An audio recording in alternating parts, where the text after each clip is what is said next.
yo, all I want to do is just be heard. I just want to be heard. Man, all I really want to do is have somebody of importance get on my beat.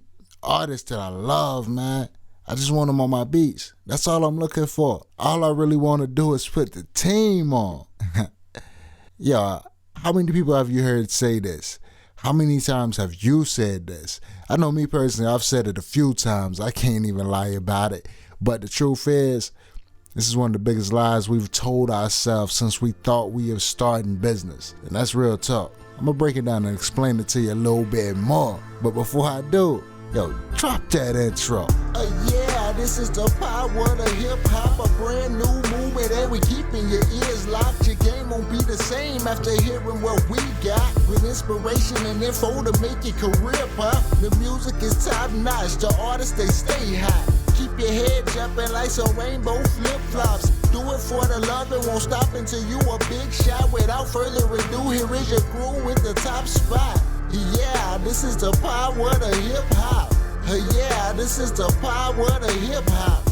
Yeah, this is the power of the hip-hop. Yeah, Yo. What it is, what it do, and what's good with you, fam? Welcome back to a new episode of Power of the Hip Hop. And as you've seen in the intro, how many times really, just think about it, how many times have you actually said one of those things on that list and just really believed it, like with all your heart and all your intentions? Like, you had no bad intentions behind getting into music or getting your team put on or getting into production, engineering, whatever it may be, promotions. You know, it didn't really matter. You just wanted to do it because you love to do it and you wanted to see some people get on that you fucked with. You know what I mean? Like, that's really all you ever said you wanted. But I'm going to tell you, yo, I did the same thing, right? And here's why I want to tell you why this is the biggest lie that we tell ourselves whenever we get into this game of music. And it goes a little bit like this. Any business that is started with the intentions of making money. That's it. If you're going to call it a business, it has to have the ability to make money, and you have to be willing to make money within that business. So what is your business? Is it a business or is it a hobby? You know what I'm saying? Is it just something you enjoy doing? Do you like, I know, of course, we all like music. I know you probably like me. You enjoy making music, you know what I mean? Banging out on the pads, pressing the keys at the end of the day, getting in front of the microphone and spitting that high 16. You know what I mean? Probably want to get on the stage and rock the show, rock the crowd, you know what I'm saying? But listen, if you're really going to consider this a business, though, you have to do it from an aspect where profit is the key. Profit is what you're really searching for. Now, it's okay to have that passion. It's okay to have that love, and this is really what you want to do. And to have that real, honest, true gut feeling deep down in your soul. You know what I'm saying? That you really would still be doing what you're doing right now, even if you weren't making any money. You would do it as a hobby just because. That's a true statement. The problem is, though, is you can't mix your hobbies and your business. You can't mix your business with pleasure. You have to separate all of these aspects of it. You dig what I'm saying? Let me break it down to you a little bit simpler way. I'm going to break it, well, actually, I don't know how simple it's going to be, but honestly, I'm going to break it down to you. Check this out. Okay, let's take somebody, for example. Like, we'll use Birdman, for example. What does Birdman, Jay-Z, and let's say somebody like Diddy all have in common? And 50 Cent. We'll throw 50 in there too. What do these four people have in common? Some people might look at it and be like, well, they're artists. You know what I'm saying? They hip-hop. This, that, and the third. True statement. Could not deny that. But what they really have in common is the fact that they are in this game with the love for the music, but also, and more importantly, with a love for business and becoming entrepreneurs and great businessmen. See, you have to have that drive.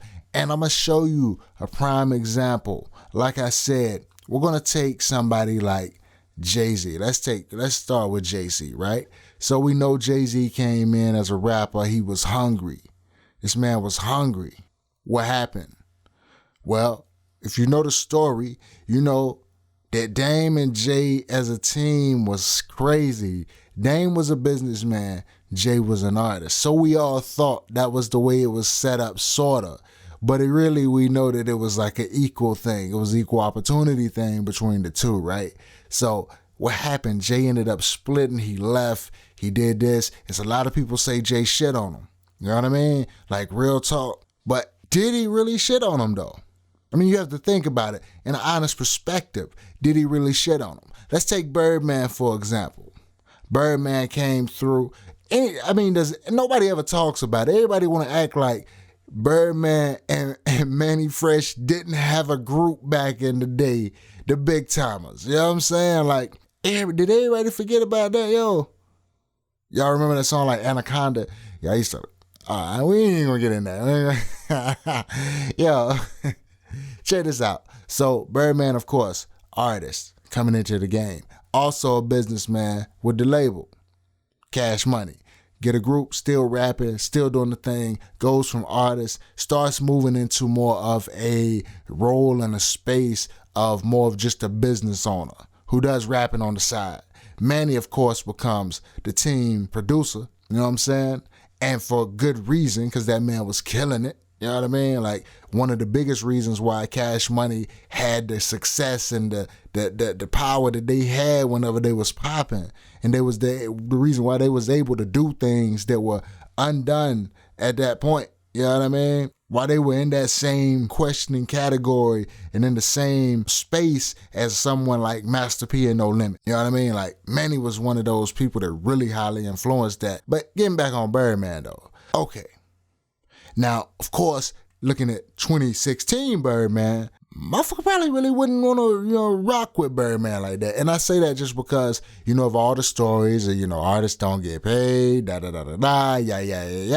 You know what I'm saying? All the stuff that's going on, like he's holding Wayne's music. Tiger said he ain't never got a check, which he didn't deserve it in my book. But that's just me personally. You don't have to like my opinion, but I'm going to give it to you. You know what I'm saying? But there's always some type of surrounding thing going on. But because we're neither one Birdman, neither Lil Wayne, neither Tiger, we're neither one of those people. Like, can we really say that Birdman's wrong though? Is Birdman wrong? And I'm not saying whether he is or not, but I am going to put up an argument for why the possibility could be that it's not that Birdman's wrong. It's not that Jay-Z was wrong, but it's simply the fact that they were better businessmen than they were artists. And not necessarily better at one or the other, but they were better businessmen than the people that they were working with. We'll say that. The opportunities came and they leapt on them a little harder. They saw something. You know how like you have some people in business, they have that premonition of things just ain't going right. Like something ain't right. I don't know. I don't like it. You know what I'm saying? Maybe they just have something that a lot of people don't have. You take 50, for example. Okay, 50 did the same thing. 50 came out, artist. You know what I mean? Artist, all day. Get Rich, Die Trying. Love, one of my favorite albums. Honestly, I ain't even gonna lie. Like, yo, that album right there, just the memories alone for that album right there, man, is definitely puts it in one of my tops. And Ja Rule, Vinny Vici. Vinny Vici was a dope ass fucking. That was a dope record, like all the way through, man. I really love that. But you gotta understand too, I was a huge fan of DMX, so it kind of makes sense. But Ja just had something. It was different. It was definitely. You could see the comparisons, but I feel like he was still his own person. He had his own style, man, and I loved it. You know what I mean? But that's neither here nor there. So here's what I want you to think about right here.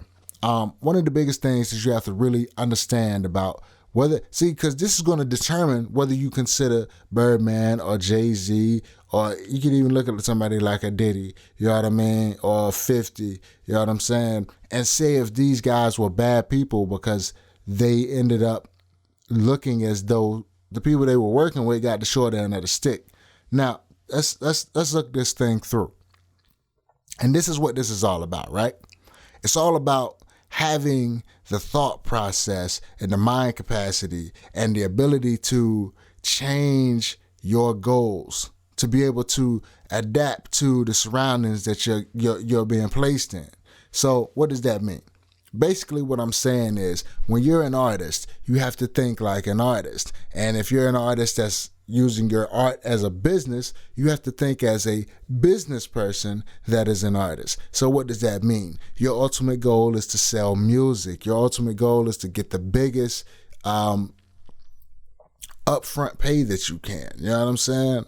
Like cash advance. Your ultimate goal is to get that.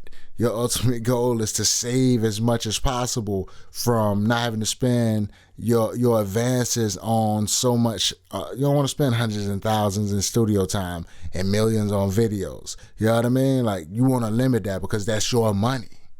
So your ultimate goal is to get that. Now, most artists will understand that the back end ain't going to be where your pay is going to come from. You're really not going to get much from that. Your main WAP is going to be from that front end money. And if you're really a good business artist, you're thinking about all of the things that you have involved that your money could possibly make money from.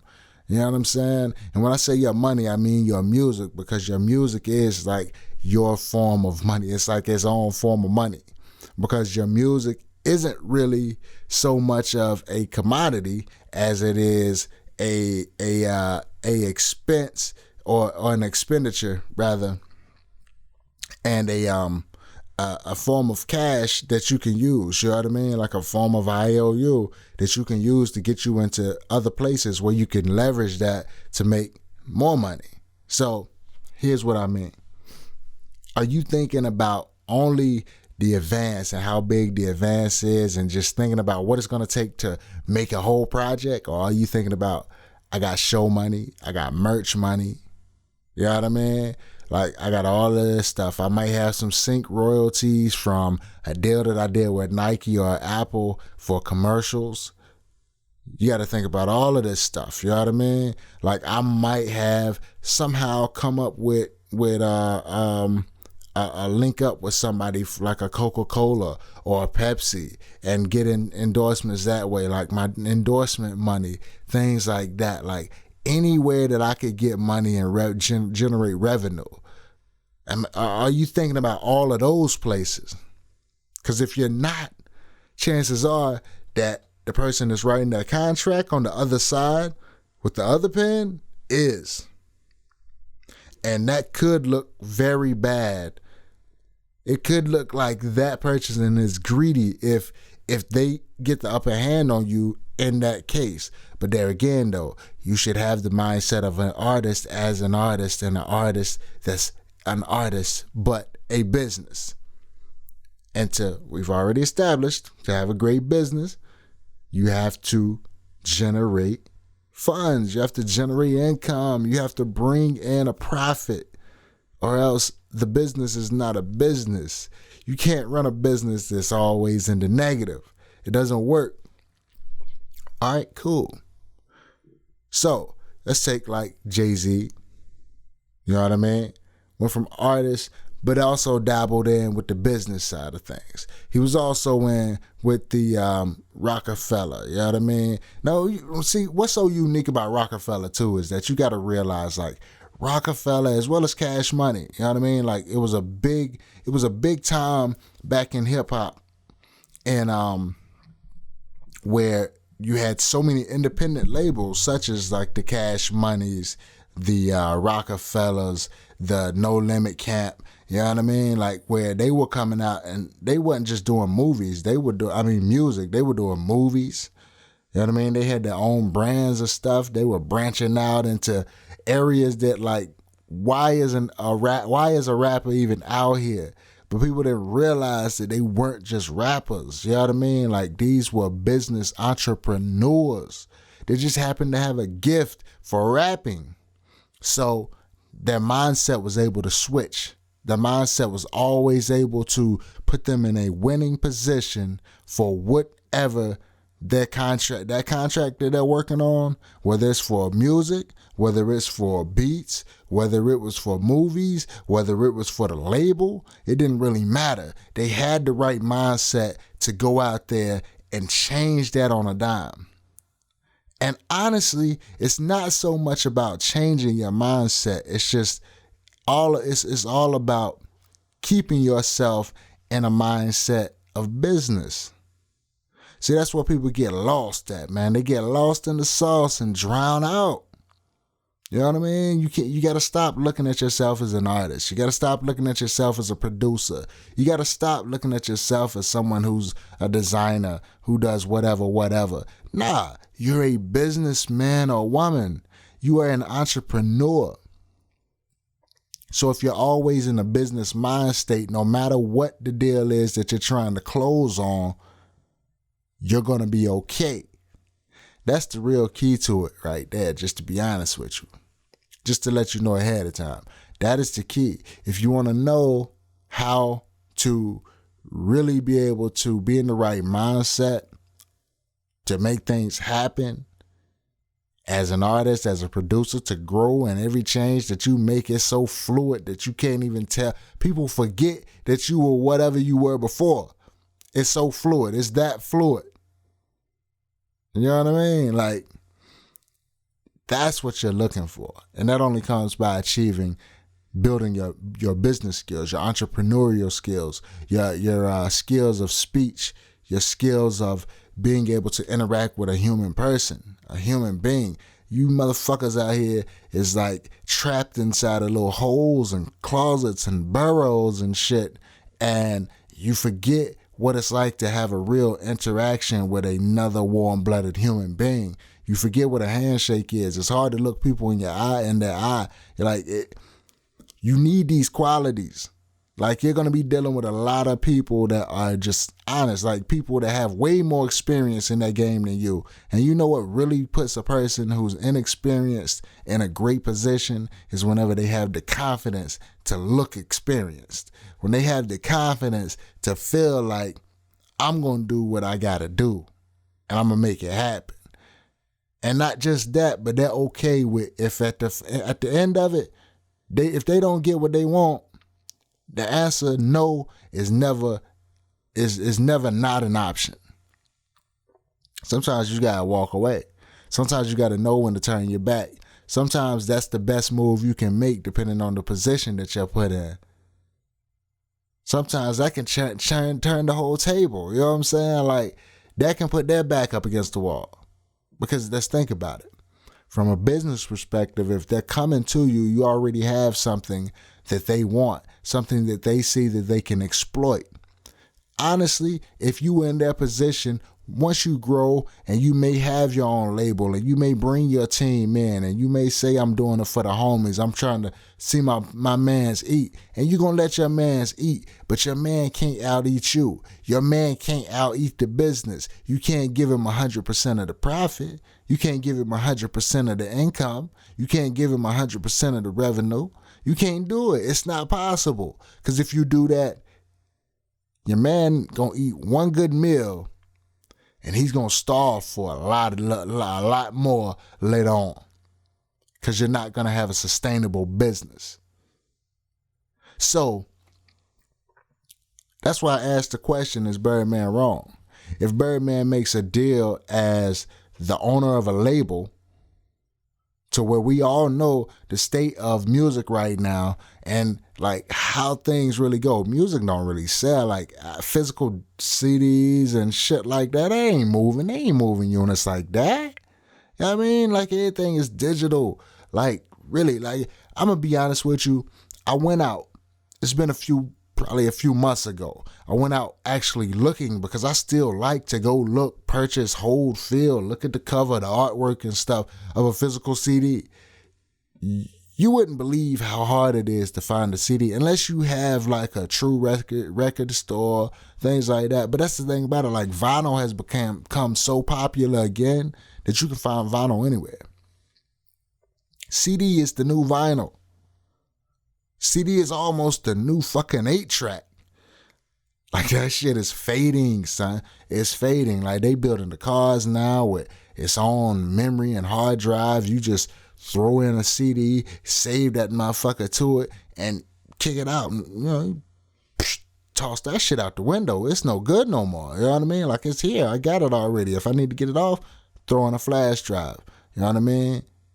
Download it on there, pull it out onto the computer. Listen to it there. Boom. Pull it out. Put it in Dropbox. Listen to it on the phone. Boom. Upload on YouTube. You know what I mean? Like, you don't need physical anything anymore. You know what I mean? As long as you have the capability to transfer information, you have all the tools that you need in this day. So, as the owner of a label, where is your money going to come from? Your money used to come from the sales of the records. It used to come from the physical sales. So now where's that money going to come from? Where are you going to get your money from? Where are you going to get paid? Where are you going to get paid to be able to pay your artist? Not just one time, but continuously. Where are you going to get paid to make sure that your business is still here 2 years from now, 5 years from now, 10 years from now? Where are you going to get paid from? You're going to have to go in and get a little piece from the shows. You're going to have to go in and get a little piece from the merch. You're going to have to go in and get a little piece from the endorsements. But the thing about it is there is a proper way to do it. You go in and you don't try to be greedy about it. You know what I mean? Because once again, the goal is profit. Yes, indeed. But you also want to be fair. You know what I mean? Like you definitely want to be fair. So one thing about it though, and here's where a lot of people get confused at. To be fair does not mean that you don't exploit. That sounds horrible, I know. But to be fair does not mean that you don't have the power of exploitation. And the reason why I say that is because if a person comes in ready to sign a contract and the only thing they're thinking about is money, they're not thinking about anything on the business side of it, they're not really worried about what's going on, what's in this contract, what does this paper say, and you end up getting them where they get hit with 100,000 on the front end, but everything for the next 45 years is yours. On the back end, can that artist be mad? Yeah, they can be mad, honestly, but who gives a fuck? Because they didn't do what was necessary. They didn't study up on the game. They didn't learn what they needed to learn. You're in a game of business and you tell me you don't want to learn fucking business? How can you be in the game and not want to learn the rules of it? It makes no sense. If you went out and tried to apply the rules of football to baseball, your ass is probably going to jail. Shit ain't gonna work. It's not gonna fly. You know what I'm saying? Like you wouldn't make it. You can't survive in that arena. So why would you try to do it when it comes to business? You're not gonna survive there either. This is the key. Like for me personally, I've made money on doing several different things, honestly. Like I came in, I helped some people build up their little label, which was High Side, you know what I'm saying? Still my team to this day, still fuck with all them boys, you know what I mean? Family to the end, for real. But we made money as label owners. And you know what that required? That required none of the artists getting paid like that. And why was that? Because the label needs to survive. There's plenty of artists out here, but the label needs to survive because this is the brand. This is the umbrella that you fall underneath. If the umbrella closes, bitch, you drown. It's like a turkey in the rain. Just stare up looking at the waterfall and you drown. Not smart enough to look down or to the left or to the right. No, you're just going to keep looking up and you drown. So you need that umbrella. You need the umbrella of the corporation, the brand. But most people feel like they outgrow the brand whenever they get a little fame. They get a little money in their pocket. They feel like they're bigger than the corporation. They're bigger than the brand. But you can never outgrow the business. If you outgrow the business is dead. If you outgrow the business as a person and you're supposed to be the one that's growing the business, that's not good. That's not a good thing. It sounds good if you think about it. For example, okay, if I got 3 artists on my label, All three of those artists outgrow the label. They start bringing in way more money than the label. Why would they stay? They're standing on a sinking ship. And most importantly, from a business aspect, how does that even happen? I fucked up big time because I wasn't focused on what I should have been. And that's what happens, you know what I mean? So it's the same way. Like, fluidity is the key. Keeping one main focus, being able to translate and fluidly change that same focus into different, smaller subcategories. That main focus is your business mind. Those subcategories can be artist, producer, promoter, engineer, videographer, hair and makeup, clothing, design. It really doesn't matter. As long as that core of business is there, meaning you have the core of learning what you don't know for the next level that you're planning on going to, you'll be straight. But if you're not already doing this, I would advise you to do this. I've been trying to stop saying that shit. Yo, you know how much I said that last year? Like, yo, I ain't trying to tell you what to do, but I would advise you to,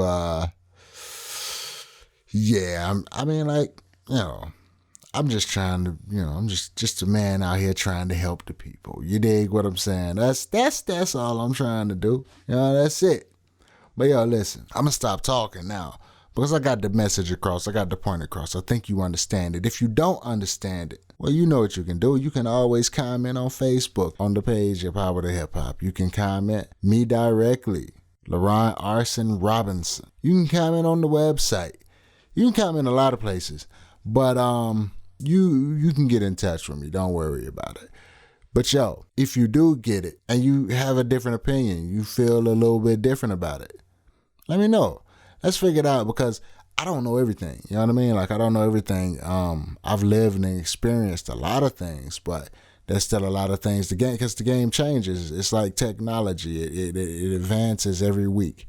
So you got to stay with the trends, and it's hard for one person to stay with everything, So if you feel a different way about it, let me know. It is what it is, you know what I mean? I'm not going to feel no certain type of way. We'll figure it out. But yo, if you would, after you listen to this, please do me a favor. Do me one favor.